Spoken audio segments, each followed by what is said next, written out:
asexualise.com, founder of Asexualise Academy, which is the world's first online training centre and school for asexuals and asexuality, and has the very first online asexuality course, which is Asexuality Basics for Beginners, which is a free course that you can take following the link below. I am the author of Asexual Perspectives, 47 Asexual Stories, Love, Life and Sex, a celebration of asexual diversity. And in this video, I'm going to be going through the BBC documentary I Don't Want Sex, Asexual and Looking for Love, Sex Map of Britain. And I want to tell you now how I really liked the documentary. I think there's tons of stuff I loved in the documentary and how it really portrayed well the asexual dating and relationship scene and how difficult it is to find a suitable person for a relationship when you're asexual and don't want sex. Let's take a look now.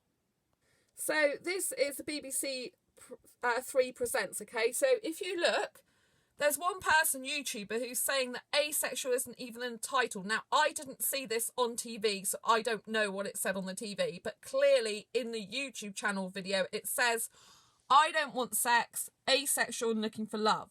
So basically asexual, they have included in that title. So they're very clear in their objective that dating's tricky, okay? And it's even trickier when you know you'll have to reveal at some point that you don't want sex, okay? So they've clearly stated that this documentary is about dating. So it would only apply to those asexuals who are thinking about dating or in the dating game as it is.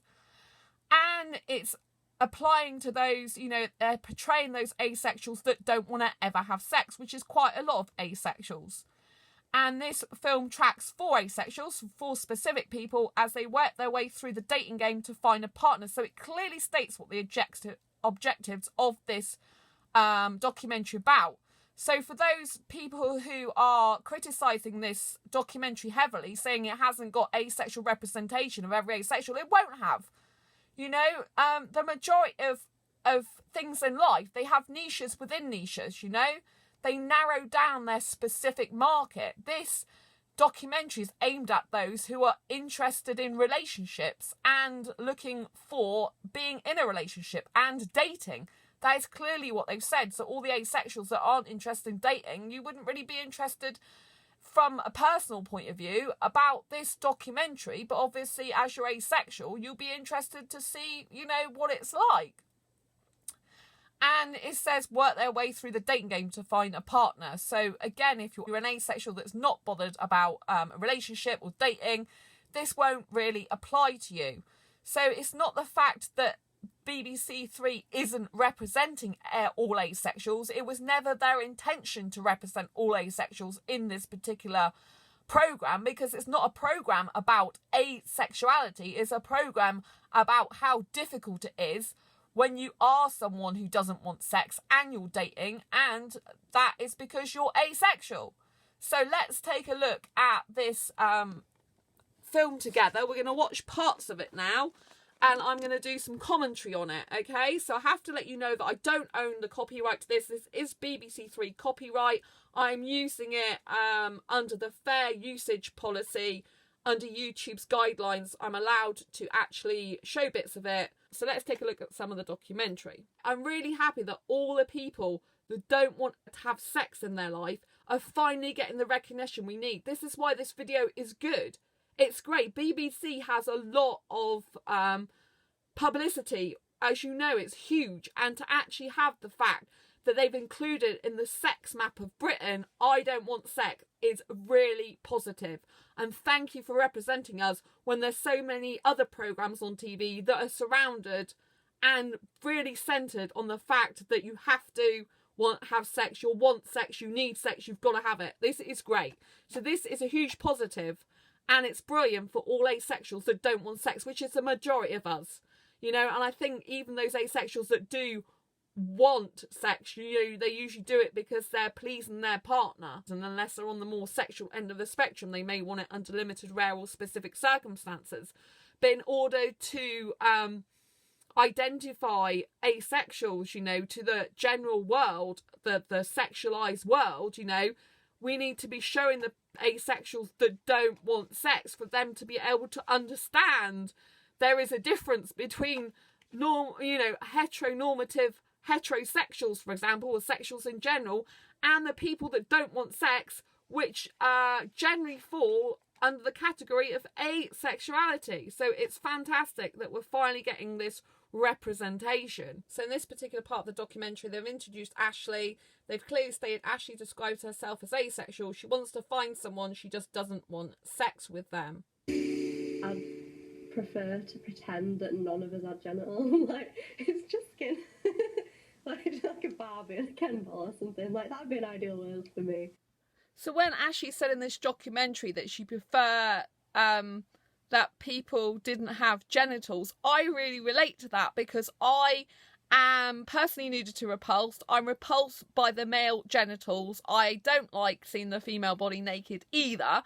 And I feel that's really good that they finally represented in a documentary that not everyone, wants to have sex, and not everyone goes sex mad and it is interested in the private parts of other people. A lot of society portrays the fact that, nudity is a great thing. We see it throughout films, we see it in newspapers, we see it in magazines, we're constantly seeing it on TV, in adverts, as much body parts are on exposure as possible. And, I think it's really fantastic that they show in a documentary that not everyone likes genitals. Not everyone wants to see vaginas and penises and stuff like that. And I think this is a really good, positive thing that the BBC has shown, that not of us all like that. And I think it's a topic that isn't very much covered. Even within asexuality itself, I don't actually see that many people talking on other channels about the fact they don't like to see genitals. And I'm nudity repulsed, yes. Not many people are actually necessarily nudity repulsed or asexuals. There's lots of them that are that are fine with nudity, but it's good, to show these problems of when you're dating, that you're not interested in the anatomy and genitals. And I think that's a really important thing, because it's a genuine struggle that you can find in dating. If you feel that way, then it's going to be a problem, isn't it? If you come across sexuals, it's going to be a huge problem, because they're not going to think that's normal. And it's good that the BBC are showing a way that it's normal for some asexuals, and it's normal for some people who don't want sex to feel that way, And I think that's something that's not really much talked about. Yes, there's loads of asexuals that are not like that, but you have to bear in mind this is 4 asexuals they're tracking, not every single asexual in the world, and they're telling their own personal story, and good for them for being brave enough to actually, go in this documentary and actually be representing asexuality at all, and representing the fact that there are asexuals and people in the world that just don't want sex. I think this is fantastic, and I think you have to give lots of praise to the people in the documentary that had the guts to do that, because I know a lot of asexuals, even the ones that are out and proud, a lot of them wouldn't even put themselves forward for such a documentary. So I praise to them for doing this and for being so open and honest with us. I think this is really good. I just like cuddling. I do like kissing as well. If they're a good kisser, like, can't deal with someone like trying to eat my face. Like, that just creeps me out. So I think it's really good that they've portrayed in this documentary that asexuals can still want the kissing and the cuddling, but we don't want sex. So that is fantastic, because there has been articles and programmes and documentaries done by the BBC with aromantics, I know there has, because I've seen them myself. And so there has been representation of aromantic asexuals, or aromantic asexuals as most people pronounce it. Those asexuals that don't experience any romantic attraction and no sexual attraction. So they have been portrayed in the media. They have been portrayed by the BBC. But this one is particularly with romantic asexuals, or those that desire a relationship. So I think it's really good that they have shown that some asexuals do want kissing and cuddling still, because there is actually a stereotype with asexuals that a lot of us, we just want a platonic friend. That is something that could be quite insulting to romantic asexuals. While it might be nice for aromantic asexuals to actually have a platonic friend or be in a platonic relationship. I personally, when I was, before my parents knew I was asexual, before I knew I was asexual, my parents used to laugh at me. They used to say, oh, well, you just want a platonic friend, you do. And being a romantic asexual, that was very, very insulting for me. So it's nice to actually have representation of romantic asexuals that, that want kissing and cuddling but don't want sex.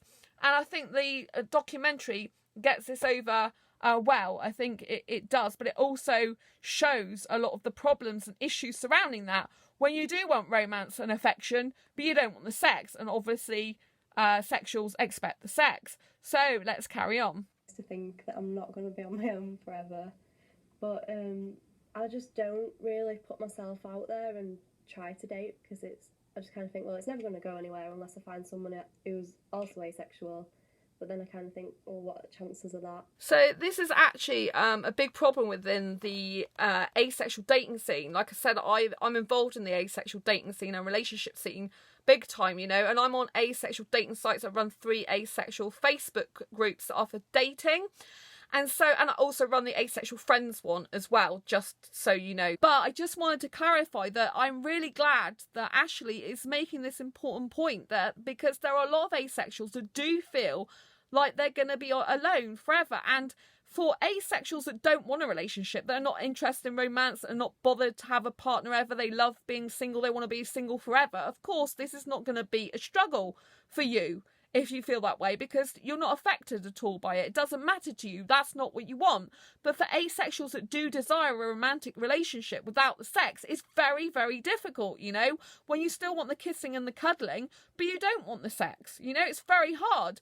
And, like she says, unless you get another asexual, you're not very likely to be able to get a relationship that's suitable for you. In my experience, what you have to do if you want to be with another asexual is you have to either move yourself to another part of your country or another part, of the world, or you have to get someone who'll move to you, or you have to travel, commute. Those basically are the options. If there's no one near you, it's highly unlikely that you're going to find another asexual that's near you and compatible for an asexual relationship match. That is highly improbable. But what some asexuals do is they will put themselves through the mill and the grindstone, to try and be with a sexual. And, they'll try and compromise themselves and force themselves to have sex to please their partner. But rarely, they'd rather not have it if they had the choice. So it's really important that this BBC3 documentary, I think it's amazing. Because this is how it is, I read in a lot of my asexual groups, I read on asexual forums, that a lot of asexuals do feel lonely. Because they do want someone. They desire that partner, that life partner, that partner in crime. They desire that person to spend the rest of their life with.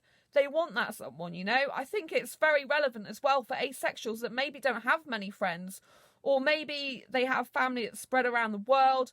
Maybe they haven't got any, if their parents die, then they'll be the only one on their own unless they've got good friends they can hang out with, and lots of their friends pair off and get partners and get married themselves. It can leave them feeling very lonely. This is very real for them. It's not something that should be taken lightly, and there's some YouTubers that are very offensive, I think, to the people in this video, because, just because some asexuals don't want a relationship, and they feel maybe a bit left out by this documentary. It's not based on those asexuals that don't want a relationship, that don't want to find a life partner. It's based on those that do. In this documentary, I liked it because it showed asexual struggles, and if some YouTubers are saying something about it being pathetic and not liking it, it's not nice, because this is the way it really is. I don't think it's pathetic to feel lonely if you're asexual. Not many people understand you, and you want a life partner. You want someone to kiss and cuddle and hold, and you deserve that. You deserve the love and companionship without the sex, and I wish more people would be available to give it to us. I wish more people understood asexuality, but there might be people who are not asexual, quite a lot of people that watch this programme, and then maybe maybe they're on the lower side of the libido, and they might be, like sexual, but lower side of the libido, and they might think, oh, actually, I could do that. I could, I'm not that bothered about sex. I'm still sexual, but I'm not that bothered about sex, and maybe there is, these people out there that are asexual, and maybe I might be interested in them, If you look at some of the comments, there is one guy and he's like, well, I'm not asexual, but I think, too much emphasis is put on sex. So it's good that there's this in a documentary. So thank you for the sexuals that are actually making positive comments. Obviously, there's quite a lot of negative comments in the comments as well, because they truly don't understand what asexuality is, and that it is a sexual orientation. There's a lack of sexual attraction. Just like heterosexuality, just like bisexuality, just like pansexuality, this is asexuality, the lack, or A for absence, of sexual attraction. So I'm really pleased about this documentary. There's a lot of positives to it. And, just think of all the positives, there's a lot of people that are criticising it. But if you look in the comments, there's actually a lot of people that, thank God, we've got representation and people understand our struggles. The BBC are showing the real asexual struggles, and it's hard. It's really difficult for us. Really, really hard for us. This is what it's really like when you really desire that romantic relationship. You really want that, to meet that right person, and you come into all these stumbling blocks because of how the dating scene is in the sexualised world. And I think this documentary shows that very well. It shows us suffering because we do suffer in that way. Yes, there's loads of positive things about our life. Yes, there's loads of fantastic things about us that isn't portrayed in the documentary. But this is showing how hard it is, how tricky. It even says at the beginning, it's showing how tricky it is, difficult, basically it is for asexuals to date in a heteronormative sexualized world. So this is how it is. It really is genuine struggles. I'm on asexual dating sites. I see this all the time. So I think they're actually representing some of the issues very, very well, and good for you, BBC. I'm attracted to men for non-sexual physical intimacy, but actually getting to a point where having a long-term relationship might mean that there's some sort of negotiation or agreement. If there's someone that wanted to have sex but I wasn't up for it, then actually would I be happy with them having sex with someone else? I'm not sure if that would be a problem for me. If it's something they desire to do, but I can't offer that, but they still value me in other ways, then I think that's probably okay for me. So I think it's really good that they've got representation in Matt, that basically says that, there are people in the world that don't have sexual attraction towards any gender. And I think it's really good they also included someone who's attracted to the same gender. He's attracted to guys. So I think this is really good that they've managed to get that diversity in there. Obviously, they can't get every single diversity in there, but they have got that in there. And they've also included asexuals, as in Matt, who would be willing to allow the sexual person to have sex outside of the relationship to satisfy their needs, which I don't think's covered very much that I've seen in the media, where you've got someone who is asexual and, willing to compromise, as it were. If you've read my Asexual Perspectives 47 asexual stories book, then you will know there are asexuals in the book like that. And I think this is really good that they are showing that side of asexuality as well. So they're not saying that every asexual has to have complete monogamy in the relationship. And I think this is really good. Let's continue. It's a real shame that sex is such a big thing. And if it wasn't so important, it'd be a lot easier for people like me to have relationships. A lot of people, they walk away the instant you say that I'm asexual. They'll sort of take a step back from you, like they think you're contagious. You very much get, oh, you've just never had the right person, or you've just never been done right. There's some very inelegant things have been said to me about it. A lot of men think they can start fixing you immediately just by getting handsy, and it's absolutely not. Absolutely no, you wouldn't do that to anyone. So I think Lucy makes some really good, important points, and are good, again, for the BBC for including these. And it's good that she's explored some of the things that we get told as asexuals, you know, like people trying to fix us. I think this is really important that this is in here. That, you know, it's not like that at all. It's not okay and it's not right for people to try and think that way or say stuff like that to us. And I think the documentary does a really good job of showing that. And I was really happy about Lucy's like action figures and cuddly toys all over her bed in the documentary, because I've got cuddly toys all over my, you know, like room. You know, I live a young, like, teenager lifestyle, you know. I think having a lack of sex keeps you nice and young, and I think you know, you're more interested in fun stuff than the heavy let's get it on stuff. The worst incident, I actually was attacked, and I very much felt that the only way I was going to get out of that situation was to give him a hand job and then get out as quickly as possible whilst pretending that everything was fine, you know. And so obviously it is best to tell people very, very early. Otherwise a lot of people will feel as though they've been led on and as though they've been cheated. So I think Lucy's personal story about being attacked, I mean, I think that's incredible. She had the courage to even share that with the world, you know. Because, you know, we don't want to come across as someone who is vulnerable, you know, when dating, but this is what it can be like. If you've read my Asexual Perspectives 47 Asexual Stories book and you've read Philippa Duke's story in the front, I mean, you know, seriously, I mean, that's what she was doing with her guy who wanted more, and she felt so bad doing that, but she felt that giving him a hand job was the only thing she could do to please him and to kind of keep herself safe in that situation. And then she just wanted him, you know, to go.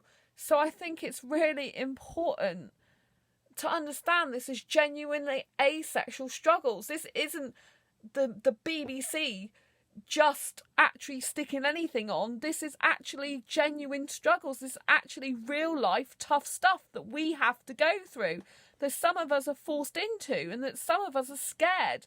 You know, I think the BBC's done a terrific job of portraying this like it is. You know, if the asexual documentary had just been like, oh, well, some people don't want a relationship at all, they couldn't have done that with this. You know, this is all about asexual dating, asexual relationships, and the actual genuine struggles that we have. It clearly states in the beginning of the documentary that it is, you know, underneath the YouTube video, that is clearly, you know, for people who are finding the dating scene tricky because they're asexual. You know, the fact that Lucy had to go through that is really hard. And I do agree that you should be upfront. That's something else that isn't very much pushed for in the asexual sphere even, you know. You know, it's all about, oh, tell someone when you feel ready. But if you're dating and you're out in the asexual asexual dating scene in general, if you're dating sexuals, you should be telling them. Because, I mean, I can see, you know, they might think you are leading them on, but, or you don't, you know, even if you don't tell them you're asexual, you should specifically say, I don't want sex. You should. I mean, obviously, if you don't want it and you try, you know, someone forces themselves on you still, it's not all right, you know. That is rape. That is rape. If they're forcing themselves on you and you don't want sex, it's rape whether you're asexual or not. But, you know, it's good to make it clear so that they know where they stand. You know, you don't have to use the word asexual if you don't want, but you should still be saying, I don't want sex. And sadly, you know, even within the asexual community, although a lot of people are trying to help other asexuals by saying, oh, say it when you feel like it, say it when it's right for you, that doesn't help you in situations like that. You need to be totally upfront and honest, even if it scares you. Because, you know, what's the other alternative? You need to be open and honest about it, because if you don't, it can lead you into situations that are not good for you. You have to be clear that you don't want sex. You have to say to the person, I don't want sex. You know? Obviously, there are people that still won't listen. That is why asexuals are even portrayed in here. That's why we get scared of putting ourselves out there in the sexualised dating scene, and rightly so. Because, you know, we have the potential to get raped a lot more, in the sense that we don't want sex in the first place, you know, if you're a asexual that doesn't want sex, you know, we have a higher probability of people, you know, taking advantage of us because we're asexual, you know, like Lucy says, you know, they want to try and fix you. You know, a lot of them see it as a challenge, and this is real life struggles. And I think the BBC, again, have done a great job of getting this across, you know. And I think the cuddly toys, the action figures in the background show our innocence in this respect, you know. That we're there, we want, you know, like the more innocent parts of life, not the highly sexualised ones. You know, I, for one, would rather cuddle my cuddly toys than have sex any day. Because that's how I feel as an asexual, romantic asexual. I'd rather be cuddling my cuddly toys, to be quite frank with you. I really would. I'd rather be watching movies than having sex any day. You know, and she clearly was playing video games in the documentary. You know, I'm only showing parts of this documentary. I'm not showing the whole thing. But she was playing video games, and she was referring to the fact that, you know, it's easier with video games than the dating scene. Because, you know, you've got certain things that you have to do, certain rules, you know, if you do certain things, then you get certain outcomes, whereas the dating scene is a lot more complicated. Thanks so much, Lucy, and for the people that are in this documentary, telling it like it is, you know, being vulnerable and showing it like it really, really is in the real world.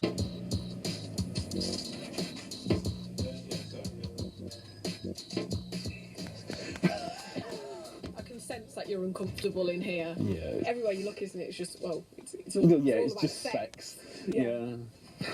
No idea what that is. Do you find these women attractive at all? Not massively, no. So if you was to see a woman in these sorts of outfits, how would you feel? Would you feel, you know, turned on by that, or?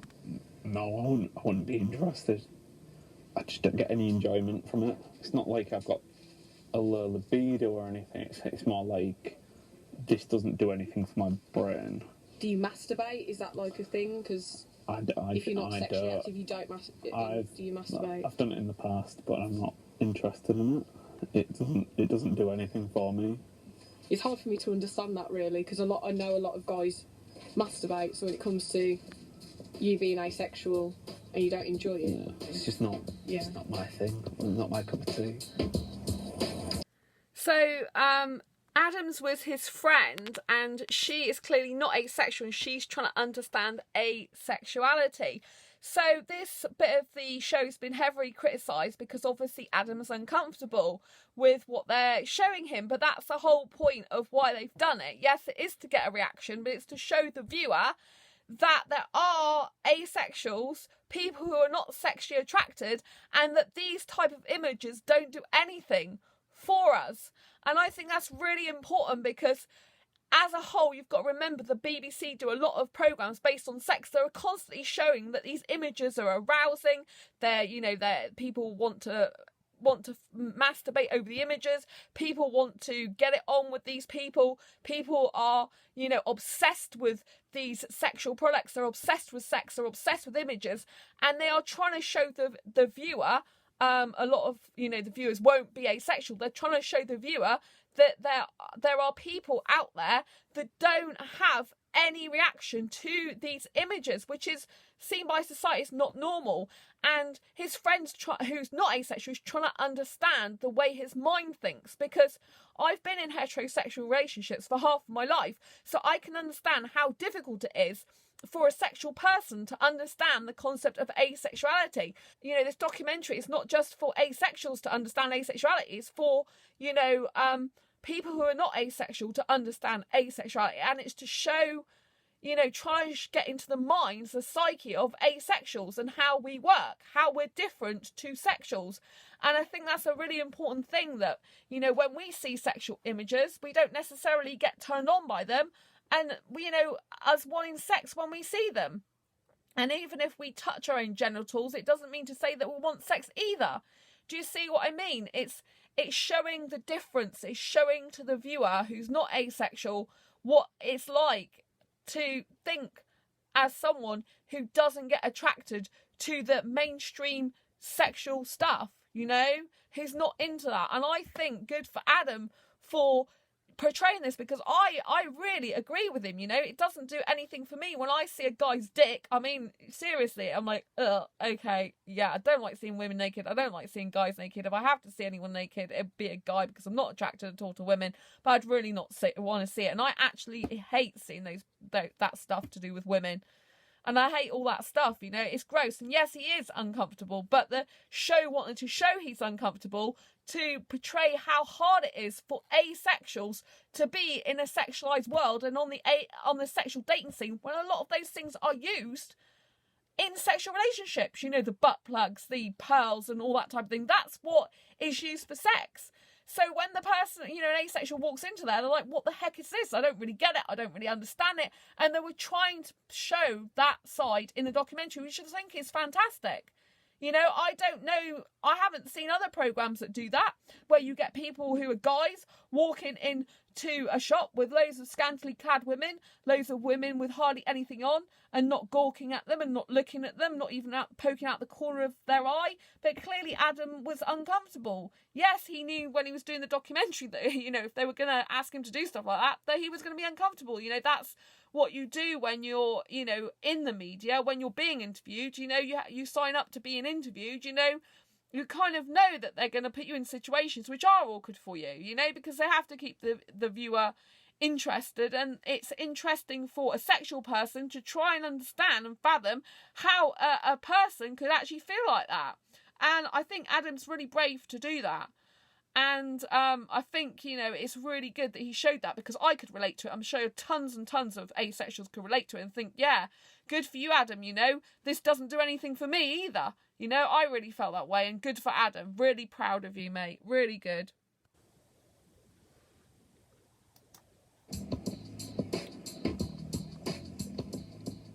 How can you tell whether it's friendship or a relationship developing? I still feel attraction.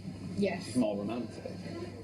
And like, the difference between like a friend and a relationship other than sex, Yeah. it's more like, it's not like I'm not enjoying my time with a friend and everything, Yeah. but in a romantic way, I'm enjoying myself. I can understand what you mean, like you've got, you know, speaking to friends like you're speaking to me, and then obviously speaking when you're on a date with somebody, and you feel like you've got a deeper connection. Is that what you kind of mean? Like, Yeah. so like, you know, when you're on your date and stuff, a girl usually, when she's interested in you, will just touch you on the shoulder slightly and things like that. Do you get any of those signals when you at all? Asexuals aren't really like Yeah. known for flirting or anything like flirting, yeah. So how would you, you know? We were laughing at each other, you know, it was really enjoyable. We spent like 2.5 hours inside here. Yeah, I remember you saying you spent the whole day together, didn't you? Yeah. It was a really, really long day. I just don't know where I stand. You don't know where you stand with the whole at all. I just don't know if she's actually interested in me or not. Okay, just say, look, I was wondering if you wanted to meet up again.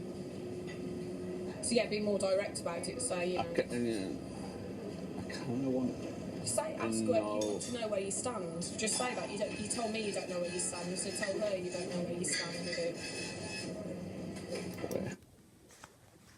So I think this is such a good part of the documentary. This is probably one of my favourite parts of the whole documentary, was showing how difficult it is when you're asexual to tell the difference between when someone likes you as a friend and someone wants a relationship with you, because they're not the usual sexual cues. You know, one of them being mentioned in this documentary of it, you know, flirting. Now, there are asexuals that do flirt, so just because he said, you know, they don't usually flirt, that in general is the gist. They don't flirt, but there's still some asexuals that do flirt. But I do think the best thing to do is be direct. I mean, his friend is right. You know, he needs to be direct, because in asexuality, a lot of the time you don't know if someone likes you as a friend or more, because friendship is more closer to a relationship in terms of asexual relationships than it would be to a sexual relationship. In terms of a sexual relationship, you know, if someone wants a sexual relationship with you, they'll have this sort of sexual energy about them, which is basically what sexual attraction is. It's a sexual energy. They will, you know, they'll make eye contact with you. They'll look you up and down. They'll look at your private parts and stuff, which obviously I don't like, but that's part of what they do, because they'll be sexually attracted to you. So they'll be looking at those parts that would normally be involved in sex, you know, and they'll be making it quite clear. They'll be touching you and touching parts of your body and stuff, you know, and that's the type of thing they'll be doing. I mean, I was talking to one of my asexual friends the other day, and a woman was playing footsie with him, you know, touching his foot and stuff, you know, and saying remarks, you know, because they weren't asexual and he is. So, you know, I think it's so important when you're in the asexual dating scene and asexual relationships that you be very upfront and honest. You know, I'm usually ask my asexual friends if I'm confused. You know, I usually say, how do you feel about me? Do you like me as a friend or more than a friend? And they'll tell me straight, you know. And I think it's a good idea that I've touched on this before in previous videos. It's a good idea to ask the other person how they feel. Therefore, if you haven't given anything away that you feel, they don't know how you feel. So they can't turn around and say, oh, well, you feel this, you feel that, or, you know, it's not about you, it's about them then, and it's up to them where they say that. I mean, obviously, if they turn around and say, oh, I like you more than a friend, and you don't like them more than a friend, that can be very awkward. But if they turn around and say to you, yeah, I like you more than a friend, and you want to hear that, then obviously that's a really good thing. But if they really value your friendship and they really understand you and get you and care about you as a friend, and, you know, it's a proper friendship, it's genuine, then they won't leave you, you know? They'll only leave you if it gets really awkward and you start pursuing someone who, in a romantic way, when they've clearly made out that they don't want that. Do you know what I mean? I'm not completely, like, sex repulsed. Like, I don't have, like, an aversion to thinking about it or hearing about it. Like, it's just because I think it's because it's so everyday, isn't it? Do you masturbate? Yeah, like if I have a crush on someone. I didn't even knew. Did you not? I feel like I've brought up like vibrators and like wanking before, and I always just assumed that you didn't. Yeah. A lot of the time I think it's just like a boredom thing. But yeah, I know what you mean. So have you ever had an orgasm? Like with someone else? No, with yourself. Yeah, with myself. Yeah. And does that not make you think that you would want to have sex? Oh, no. Or do you just think, because I can do this myself? Yeah, exactly. Like I sort of never met that link, like to I want someone else to do this. What I really love about this part of the documentary is that Ashley has a highly sexual friend, and I have a highly sexual friend as well. There's this stereotype that asexuals won't have anything to do with sex, and that means that we steer clear of every possible thing that's sexual. And there's this assumption that maybe we don't actually talk about sex or anything like that. And also, you know, you can get people who are asexual and sex repulsed, and people who are asexual and not bothered by sex. You know, and even though I'm a personally sex repulsed asexual for me these days, I don't mind talking about sex because it doesn't affect my life at all. I mean, I haven't had sex since 2011. I'm quite happy. But so long as people are having sex consensually, they're enjoying it, they like it, you know, I have no problem with other people having it. And I think it's so fantastic that Ashley says that she's not sex repulsed. You know, she just doesn't need someone to give her an orgasm because she can do that for herself. You know, she can masturbate, she can orgasm, which shows that asexuals have a full functioning body in terms of, you know, sexuality. You know, that it's nothing to do with a person's hormones that you're asexual. You know, your body can still function. You can still achieve orgasm if you want to. I mean, I'm not saying every asexual can achieve orgasm. I'm not saying that every asexual even understands an orgasm or what it is or wants to know what it is, you know. But I'm just showing that it is possible for some asexuals to do that. And, you know, just because asexuals masturbate, that doesn't mean to say that they want some other person to give them sex in order to have an orgasm and achieve sexual pleasure. They can do that for themselves without anyone being involved with it. And I think that's a very different way of thinking. And I think it's very good for sexuals to see that as well. That, you know, that not everyone wants sex and not everyone experiences sexual attraction. You know, sexual attraction is the need, urge, or want for partnered sexual intercourse, which clearly Ashley's not bothered about at all. I think it's very interesting she said, though, that if she has a crush, it makes her want to masturbate. I personally don't have crushes even though I'm asexual, I don't experience that. And it's not the fact that if I fancied someone, I'd want to masturbate, but if I was talking about kissing with them that would be arousing my body, then I might feel like masturbating. So I just think it's very, very interesting, this part of the documentary.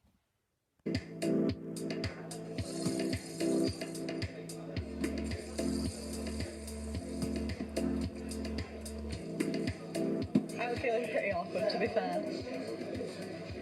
Would you ever just go up to someone and like have a bit of a flirt and not really think about it? No, I wouldn't go up to anyone. But if they come over to me and like talk to me, I'd tolerate it. Oh wait, just seen one. What? Which one? Oh no, wait, I changed my mind. At some point, you're going to have to make that the decision to speak to them about it.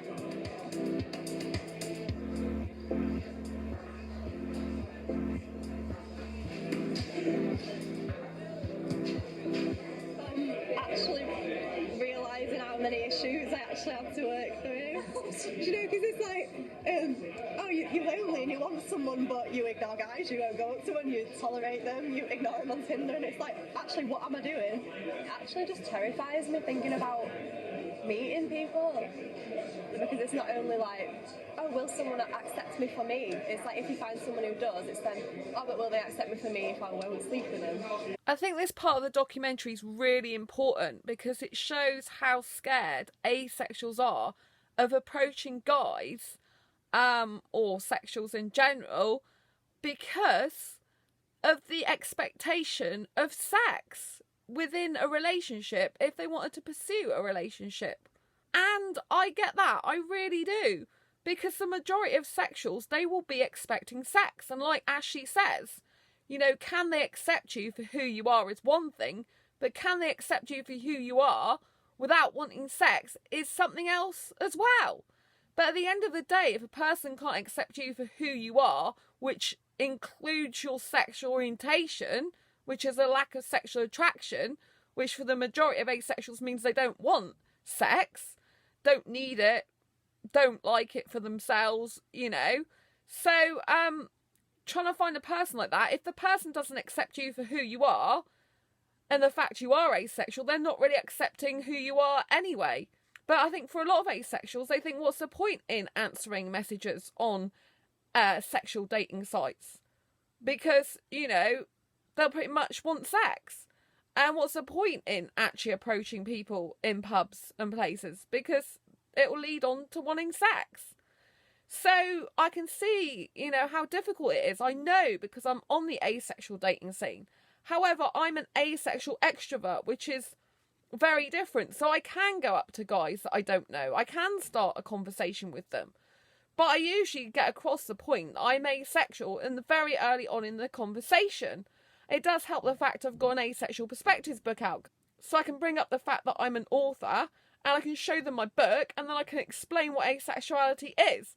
I think it really helps you if you've got some sort of aid like that.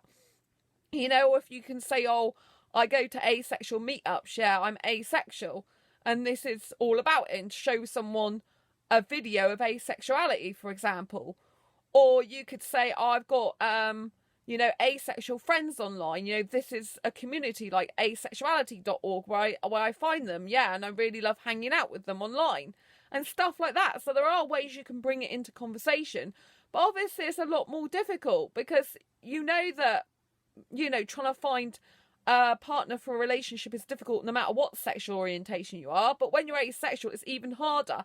And I think the BBC have done a really terrific job of getting across the fact of how hard it is for people who are looking basically for a relationship and to date without sex, and to actually, you know, approach people, connect with people, have a relationship, even, you know, get someone to show up for a relationship or possible relationship or date, you know, when sex is not involved. It just shows you how hard it is to date when you're asexual if you don't want sex, which is the whole point of the documentary. You know, the majority of the whole world wants sex. So when you're in a minority, not only do they have to accept you for who you are, but your asexuality is part of that. And that's really difficult. Well, there's no sign of him currently. I've just sent him a simple "Are you on your way?"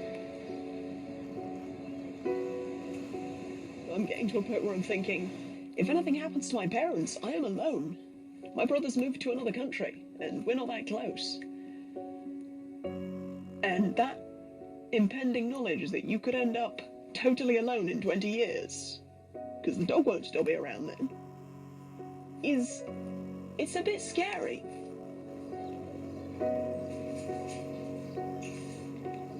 I'll probably give him until past. I mean, half an hour late is late enough in my opinion.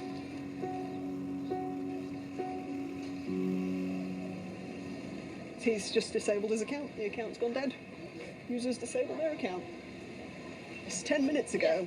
It was all functioning and his picture was there. So that's happened in the last 3 minutes.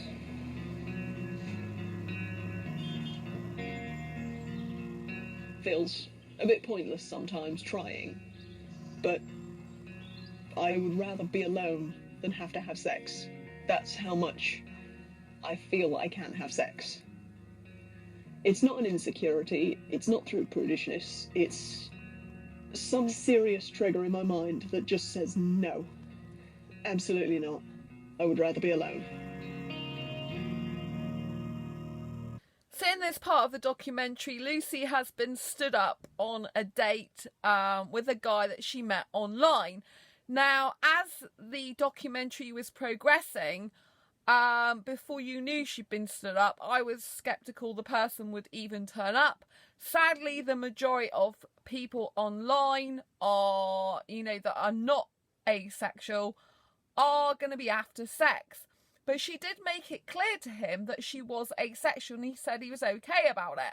However, a lot of people that say they're okay about it, they don't really understand it, or they don't, in my experience, believe it a lot of the time. They can't comprehend it. They think you're just making it up, or, they don't really understand it or get it, or think you've kind of plucked it out of thin air, which simply isn't true. But I've had sexual guys who've actually told me they didn't believe me or thought I was making it up, but they didn't take me seriously, which is really their problem. It's not our problem. And also, she gave him half an hour and she said she thought that was late enough. Just because you're asexual doesn't mean to say you shouldn't have high standards. And one of the things is that, those standards should be that the person should arrive on time. Maybe a few minutes late, up to 5-10 minutes late at the most. But even then, if the relationship or potential relationship is starting out with the fact that the person's late for you, that is already a red flag, because it means they're not that interested in you, as they should be, especially if they've shown a lot of interest beforehand. And I think it's really sad that the person deleted their account, but I think it's so true and fully representative of what the online dating scene's really like. These people will say whatever they want to try and get sex, and they say stuff to you because they're lonely, and they prey on others that are lonely or vulnerable, and they prey on people like us because we're a minority. It's harder for us to get real love without sex, They know that when we talk about it. So it's kind of like they try and manipulate us into believing they really love us for who we are, when a lot of them, they just want something out of us. Do you see what I mean? And it's not the true for every single person. It's not true that every sexual person's like that. It's not true, obviously, the majority of asexuals, that's not true for. But, with sexuals, a lot of the time it's to get something out of us because they're bored, because they don't really believe us. And this is my experience, so far. I mean, I have, however, been on a date with a sexual guy a few weeks ago, and that actually went quite well, but he wasn't suitable for me. But he was a few minutes late, only about 3 minutes late, but it's not the point. I'd made a point of saying that to him, because he was all for seeing me before, really excited, and then turning up a bit late and being blasé about it. It's not someone whose words match what they were previously saying. Do you see what I mean? And just because you're asexual doesn't mean to say you shouldn't have high standards, because you really should. And the best thing to do, like in Lucy's situation, if you're feeling lonely, is to make as many friends as you can, as many asexual friends as you can. If you can't get to an asexual meetup to meet people in person, which you should always endeavour to do, save up the money, go and meet other asexuals in person, because there is nothing more beneficial for an asexual to meet another asexual person, or the more the merrier, in person, because when you feel you've got that support network and it's real, you feel like you've got a safety net to fall back onto if you haven't got family around you for some reason, or you don't get on with your family, or they're not here with you anymore. It's really important. So the more friends you've got around you, the less you will feel like you're going to be lonely. If you don't meet the right person, the less lonely you will be.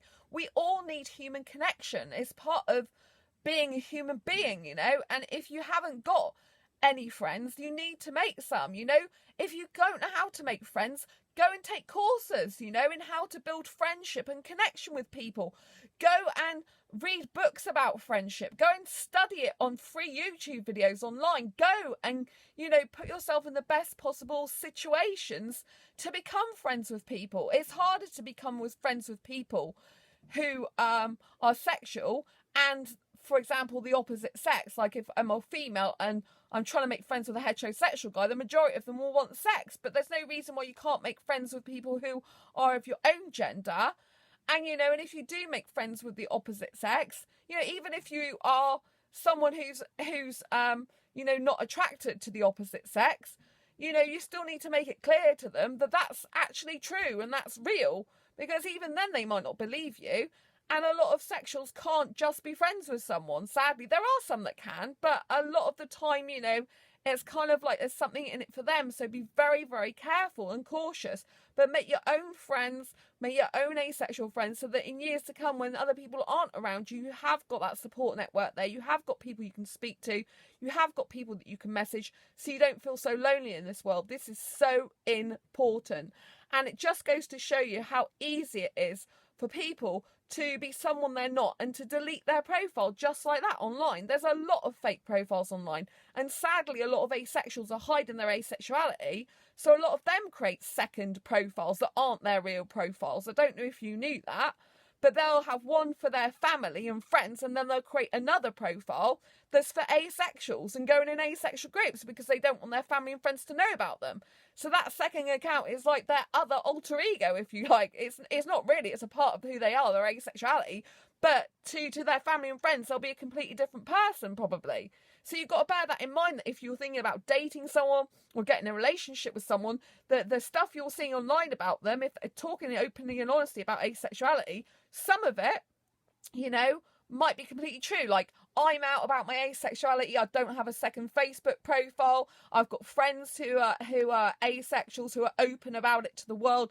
They don't have a second profile. But there are some people, particularly foreign people in other countries where their culture or religion doesn't necessarily agree with asexuality, or doesn't understand it, or wouldn't accept it, or they think they wouldn't accept it or understand it. Because don't forget, people tend to be thinking of how they're brought up rather than going against how they're brought up and being their own person. Do you see what I mean? Some people assume that that's how their culture and religion will react to them badly, because that's all they've ever known all their life. It's you have to be a certain way, but that doesn't mean to say you still can't stand out and be an individual within your own country or culture or society. Yes, you might not be everyone's friend or favourite person, but, so long as you're not being in physical harm's way, then you should be able to be yourself in life and face your fears in that way. Obviously, if you're being physically threatened, then don't do that. Your safety is the most important thing. But, it just goes to show you that, some people online aren't who they say they are, or, they're just using it to basically get dates with people and stuff and, being not nice. So it's just really upsetting, and I really understand where Lucy's coming from, like I said, on the loneliness front. So just make sure you've got as many friends as possible, so that the relationship and dating isn't the most important thing in your life, and you're not left feeling lonely if you don't get anyone, if you don't get a partner. If you haven't got any friends as well, then obviously it's going to be a lonely time for you. So try and make as many friends as you possibly can. Join groups, local groups, such as on meetup.com. If you meet people when you're out in a cafe and stuff, you can start talking to them there, in the libraries and things like that. You could go to book clubs and writing clubs. Just try and find clubs that you can think you might like. Join a gym if you want and make friends there. There's a lot of places you can make friends to. Obviously, if you're indoors a lot, most of the time you're probably going to make friends online, through forums and join different Facebook groups, and that's okay too. Sometimes you can meet people in these groups offline. You can find local groups, groups that are local in your town or city. So all is not lost. So keep the faith and keep being you. Beautiful, asexual you. I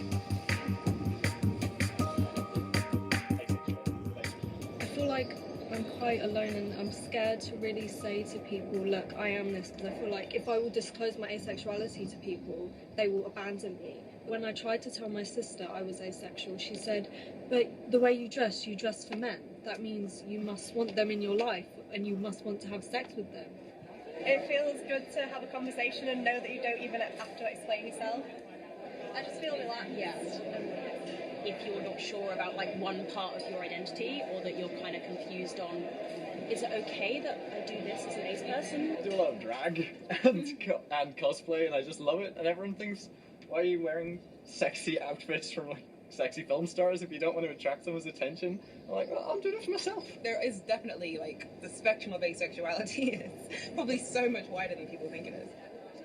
So much of what people were saying, I was just like, same. I know, spectrum. To actually hear people's thoughts, and it's like, actually they're my thoughts, and I never thought I'd hear another person saying that out loud. There's a couple of people that I've sort of been listening to and I was like, I would really love to be friends with this person. It is kind of odd, like finding a guy that I think is cute that might potentially be like the same kind of asexual, because it's like, normally if I like someone, it's like a definite no-go. So it's like, even if I feel something for someone, I have to just ignore it and pretend like I don't. It's a start, I guess. Yeah, at least I know that cute asexuals do exist, which I didn't think they did.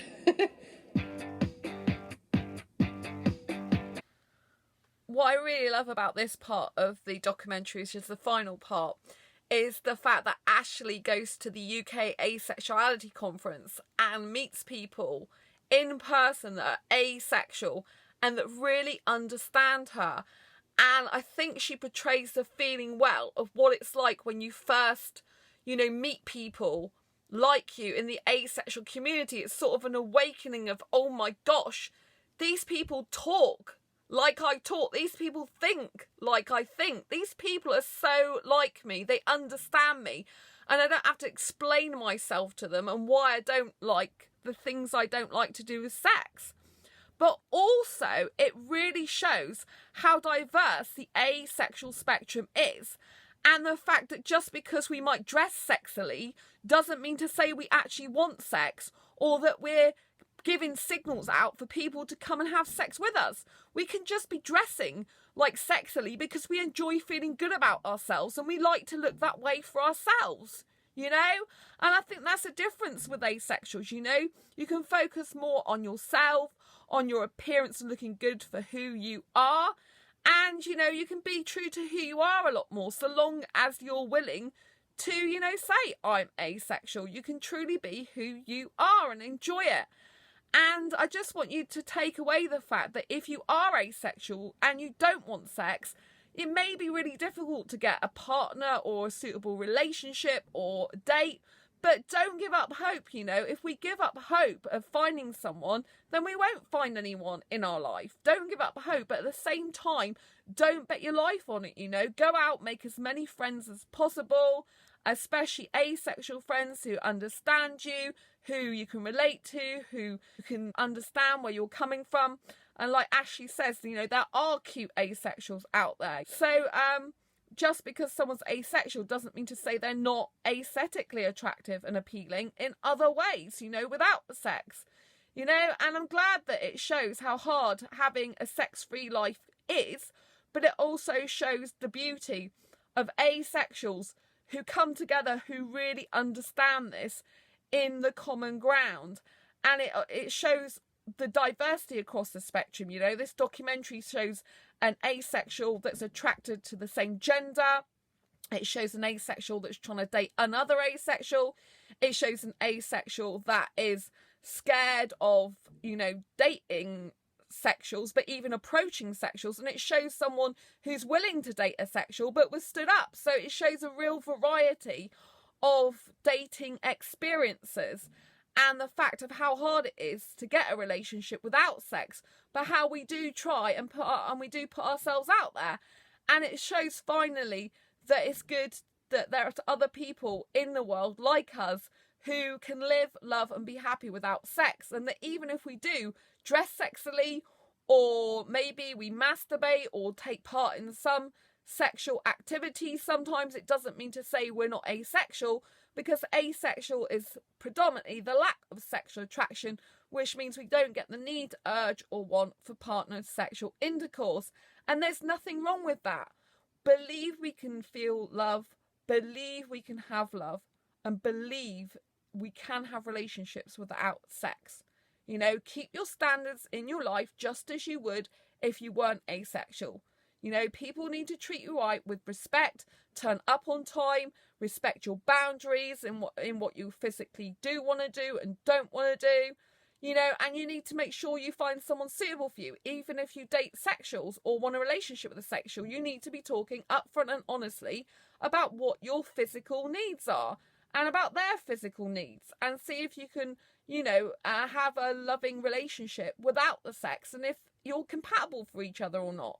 It requires a ton more communication when you're asexual, but then that's how the best relationships always start and always continue, is if you have that deep communication, which leads to that everlasting bond of love, understanding, appreciation, respect, and that deep found committed relationship that you've always desired.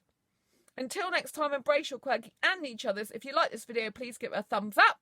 If you haven't already subscribed, please hit that great big subscribe button now. Please hit that bell icon to get notified of every time I go live or post a new video, and share it with any friends or anyone who may benefit. Let's get asexuality recognised as a sexual orientation throughout the globe, so that no asexual has to live in fear of ridicule ever again. And let's show the hardships of a sex-free life, but also the fantastic benefits too. Take care, and I'll see you on the next video. Bye bye.